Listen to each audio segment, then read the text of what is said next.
Canada will be a police state by Christmas if Parliament passes bills C2, C8, and C9 in their current form. Ladies and gents, welcome back. My guest today is John Carpay, the founder and president of the Justice Center for Constitutional Freedoms, a nonprofit in Canada that's been helping Canadians with their legal battles against a growing authoritarian government. His warning today is that Canada could become a police state as soon as Christmas this year.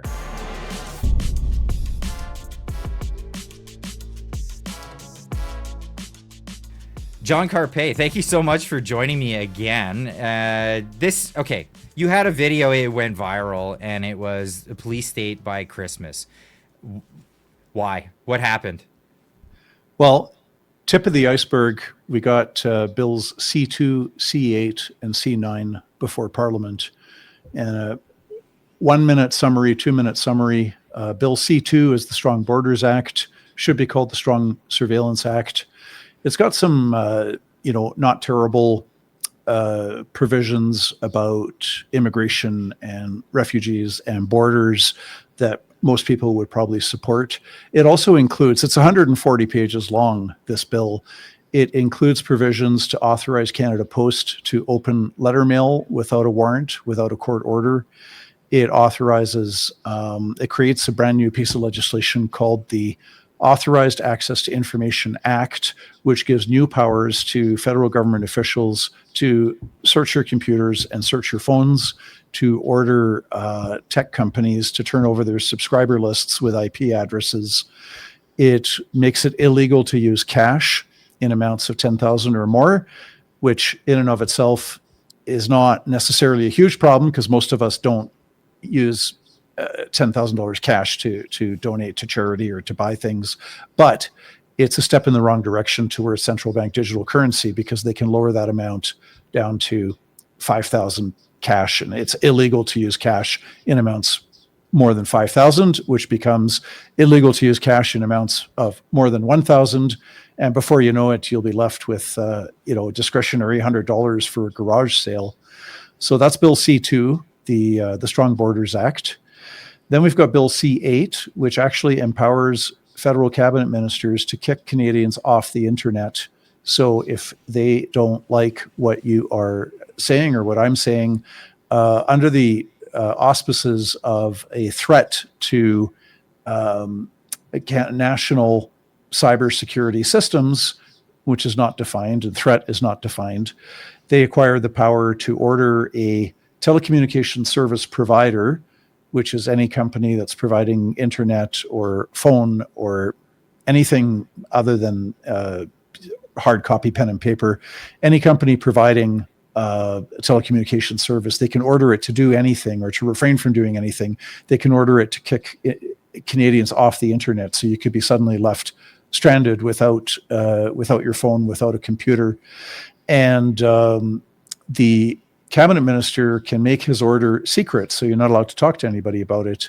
The fines for not complying with the federal cabinet minister's order are up to $50,000 per day for individuals and $15 million for businesses.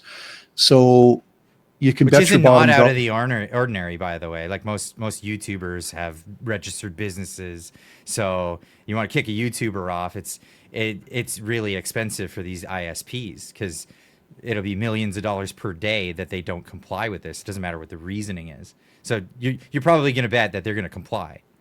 Yeah, there's going to be a lot of compliance here when the penalties are that high. 50,000 per day for individuals, 15 million per day for businesses. So that theoretically you can challenge the minister's order in court. However, for that you need an extra 100,000 sitting in a bank account that you don't need for anything else that you can use on a court action, which will drag on for 2 or 3 years. Yeah. And you might not win. Right. You might not win your court action. So that's really scary. It's called the Critical Cyber Systems Protection Act.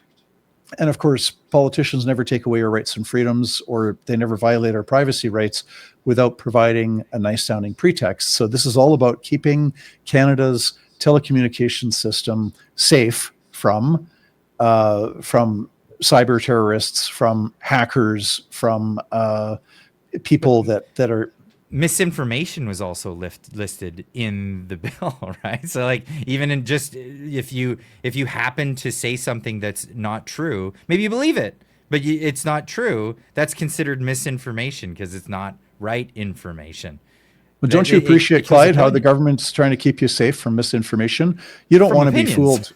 Don't you want the government to protect you from misinformation by deciding on your behalf what is true and false, and then because that's what it boils down to, right? I mean, in principle, everybody would agree in principle that false information is a bad thing and true information is a good thing. That's fine. However, the problem is, do we as adults in a free country get to decide for ourselves what is true or false, what is hateful, what is not hateful, etc., or is the government going to decide on our behalf? And so they play on emotions by saying, misinformation, disinformation, and hate are bad things. Okay, fair enough. So we're going to protect you from them by deciding on your behalf what constitutes misinformation, disinformation, and hate. And we're going to, kick the wrong people off the internet, which leads right into Bill C9, which is Combating Hate Act. And it's going to unleash a lot of prosecutions against a lot of Canadians for their speech online and offline by removing a current requirement that currently, if you want to prosecute a Canadian for willfully promoting hatred, which has been a criminal code offense for a long time, you need the approval of the Attorney General, the Justice Minister. And so there's a sober second thought, which means that local police, local Crown prosecutors cannot unilaterally just prosecute anybody they want for hate speech.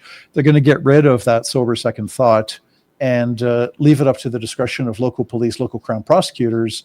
And of course, as you know, in the United Kingdom, we had over 12,000 arrests in 1 year for people, complaining about immigration on their Twitter account, and they get a knock on the door from a police officer that might arrest them, or not nearly as bad, but still scary. The police will warn you that you've said something bad, so you better watch it. Otherwise, the next time I have to show up here, it's going to be an arrest. Not to mention, a lot of times, like when the Crown's prosecuting people, they're looking for plea deals. So they're looking for people to plea out on things. So you'll take a lesser charge.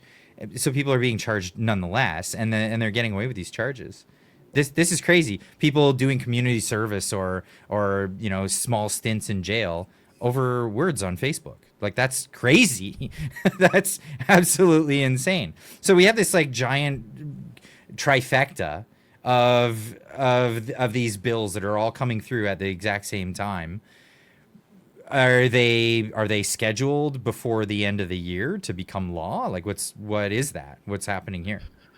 Well, Parliament's sitting for quite a few more weeks, so there's a real danger that all three of them will get through. Fortunately, there's some good news. There was so much protest from Canadians, maybe not, protests in the street, not like public rallies, but there's so many Canadians objecting to it from across the political spectrum. You had the Canadian Civil Liberties Association, various groups, Professor Michael Geist at the University of Ottawa, and the Justice Centre and other groups all denouncing Bill C2.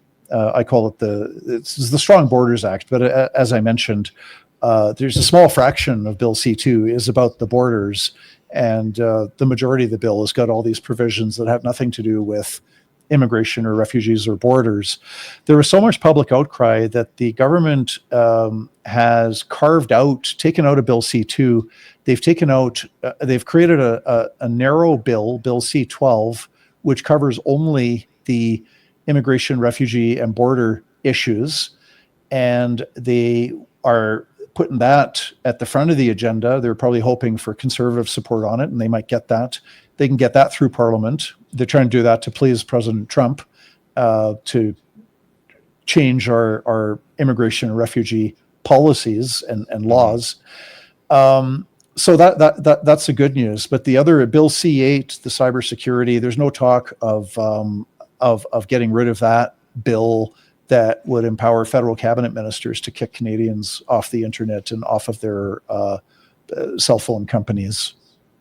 So you mix those with some of the other ones that have already passed. We've got Bill C-18 that passed last year that basically shut down news from a lot of Canadians. Facebook famously now does not have Canadian news. You can see what's happening in America, but you won't be able to see what's happening in Canada. So you can't be informed to make good decisions. Then you also have Bill C-11, which was Bill C-10. I call this one the zombie bill because it was the bill, we killed it, and then they resurrected it, and it came marching forward just the same as it was when it was Bill C-10 and passed. And that was a bill where the government gets to control algorithms. So they actually get to even say to YouTube, Google, Facebook, Meta, X, all the platforms, what you get to see in your algorithms. How could they use all of this together? Or if they did, I mean, what kind of world are we living in at that point? Is this Orwell's world?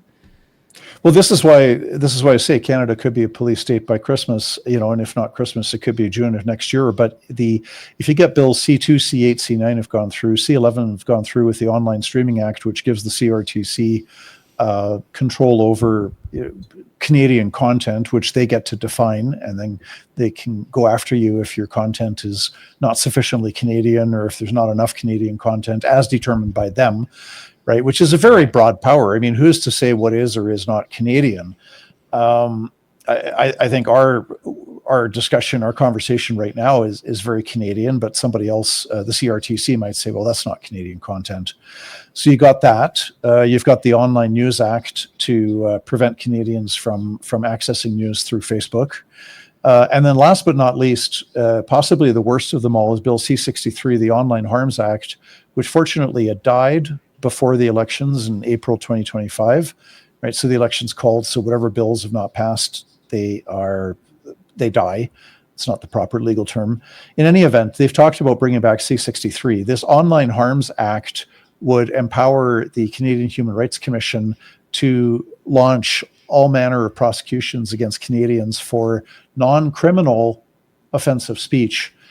And that's super dangerous because they like to say, oh, well, it's not criminal. So if you get found guilty of violating the Canadian Human Rights Act because the Canadian Human Rights Commission didn't like what you had to say on Twitter, don't worry, you won't have a criminal record.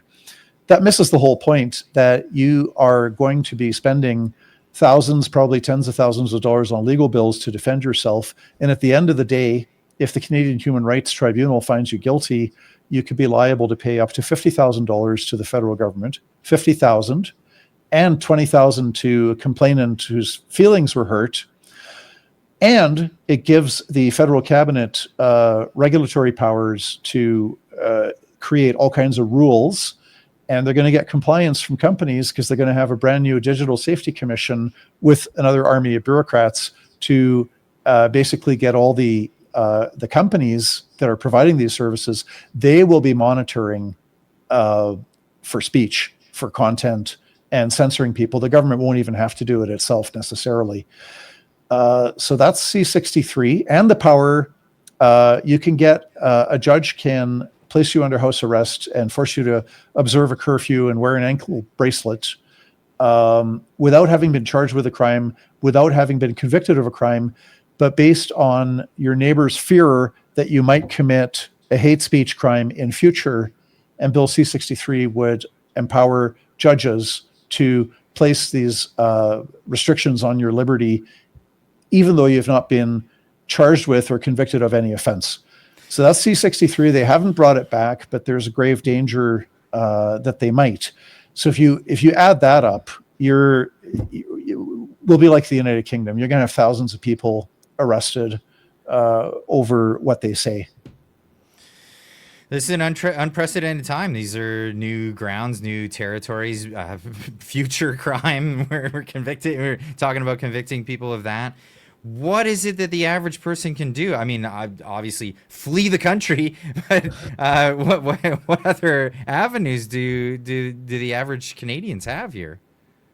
Well, inform ourselves, inform our neighbors, and contact your MP, because most politicians are followers, not leaders, right? The Justice Center's got a brochure out against the central bank digital currency, and volunteers are distributing the brochure. And the reason for that is we don't want to have to sue the federal government after it's brought in central bank digital currency. No. We want to educate the public. If Canadians are massively against central bank digital currency, the politicians are not going to bring it in. Canadians made it clear that they were massively against Bill C2. The government's backing down, not as much as I would like them to, but they're backing down because the MPs, especially the Liberal MPs, they're hearing from their own constituents. But I would say, regardless of whether your MP is Liberal, Conservative, NDP, Bloc, Green, contact your MP and say, vote against bills C2, C8, C9. If you don't vote against those bills, I'm going to vote against you. And this is the type of thing. People have to be engaged because the only thing necessary for evil to triumph is for good people to do nothing. John Carpe, thank you so much for joining me today. Thanks for having me on your show.